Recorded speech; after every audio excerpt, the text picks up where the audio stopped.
আমি হরিপদ দাস। আমার স্বরচিত একটি কবিতা একবার ভেবে দেখো। পাঠ করছি হরিপদ দাস। গাছ বলছে জন্ম আমাদের হেতাশেতা, অবহেলায় অযত্নে হয়েছে বড়। আমরা ডালপালা ছড়ি দিয়ে দাঁড়িয়ে রয়েছি যত্রতত্র।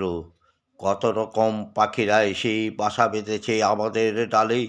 স্থান দিয়েছি আমরা হৃদয়ের মাঝে।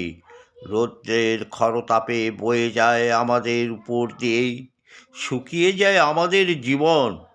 আবার ঝড় বৃষ্টিতে ভিজে আমরা নতুন রূপে সেজে উঠি, ফিরে পাই নতুন জীবন। একদিন এলো এক কাঠুরিয়া গাছ কাটবে বলে। গাছ বলে উঠল, কেন ভাই তোমরা আমাদের করবে নিধন?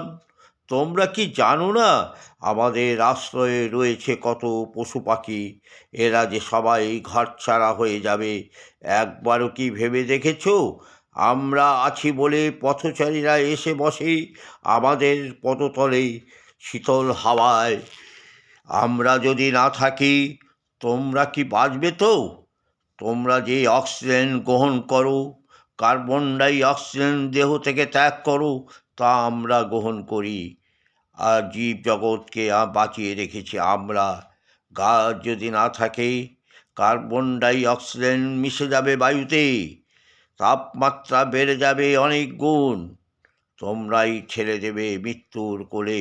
কাঠুরিয়া ভাই, একবার একটু ভেবে দেখবে কি? নমস্কার।